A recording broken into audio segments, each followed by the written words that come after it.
So we're just sitting here talking about kind of rules and structure for the dog and his upbringing. He got adopted at 7 weeks, which is a big red flag about showing a breeder that doesn't know what they're doing.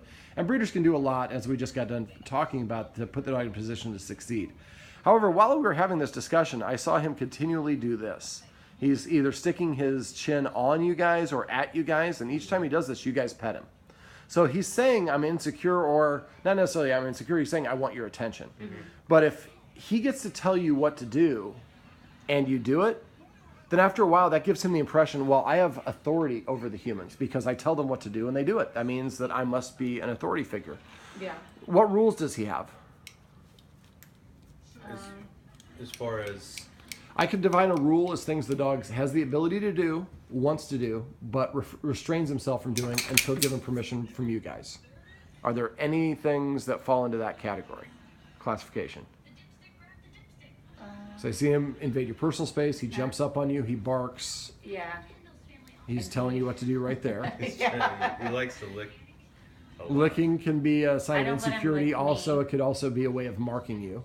Yeah. I don't let him lick me. He lets him lick him all the time. I don't let him. He just doesn't stop. I stop him though. Well, yeah. I mean, if you disagree, anything a dog is doing, if you don't disagree, you agree. Yeah. As far as they're concerned. So if she stops him and you don't, then she's saying I disagree. You're saying I agree.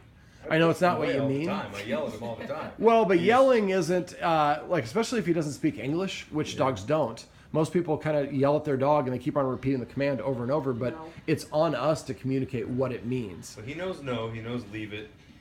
But right there, he's still invading your personal space. He's putting his chin on the couch. He's kind of still protesting and he's still pushing. Yeah. So basically, do we have any rules? I don't know. He's not allowed to like get on the furniture. Okay, here. so that would be a rule. Does he respect that? Yes. Well, he's fought it a couple times. Mac. Because at our old house he could, and now he's not allowed to anymore. Okay. So at the old house, he was allowed to. He was allowed to get on the couch. Okay. He's allowed just on the lower couches in our lower room, not the upstairs couches. He was never allowed on the bed. I don't. Let's focus on now instead of what we did before, because dogs live in the now. So, all right. So not allowed on the furniture. He has been allowed on our bed now. Well, that's being allowed. I wanted to look at things he's not allowed to do. Okay. So while we got this video, I don't want the video to go on too long. Basically, I mean, if you're having this much difficulty coming up with examples to tell me, then you're telling me that he doesn't have a lot of rules. Yeah. Mac, if a dog doesn't have any rules, they get the impression that they have the same authority as us. So you're wearing a Mavs shirt. Mm-hmm. She could say, your wife could say, I hate that shirt. It makes you look dumb. Go change it. You decide if you're going to change it because you guys have the same authority. So listening to her is optional. Not very smart to ignore a woman, but it is optional. So if your dog sees that I have the same authority, Mac, as the humans, well, then listening to the humans is optional. But in your case, not only do I feel I'm the same as the humans, I feel like I have more authority than the humans because I tell them what to do and they do it. So I get to invade their personal space, which is very rude what he's doing right now. Well, I mean, it's not very rude, but you've told him no a couple times. I'm not listening because I'm elective. No is very selective when he listens. Yeah, I mean, there's certain things, stay, sit. Well, again, the stay and sit, those are commands. That's different than behavior. So basically, you have a dog that doesn't feel that it needs to listen to you because it doesn't respect you as an authority figure. So when you have the analogy I use is perfect for you. When you have a baby that's a newborn, they are, I don't want to say dumb, but they don't know any better. So we have to booby-proof the room. So you'll have to move these cables. Yeah. You're going to have to, make sure that anything like hard surfaces like that, the baby doesn't get too close, or they may fall and knock their head. Mm-hmm. So we have to be hyper alert. Mac, let's get some good dog footage while we're talking about this. Mac, come here, buddy.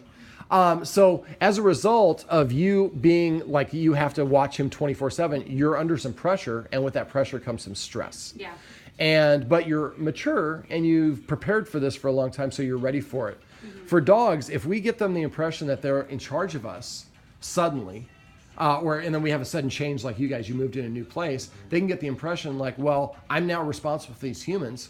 So when the humans, just like us, we have to be hyper vigilant for the baby here. Well, if we put him in the kennel, he looks at it like, my humans are dumb. They don't follow any dog rules. They break them all the time. They don't know any better. They're not dumb, but they don't know any better. So just like we are for a human baby, he looks at it as like his job is to guard you. And when you put him in the kennel, you're preventing him from doing that. Yeah. So he goes into a panic state.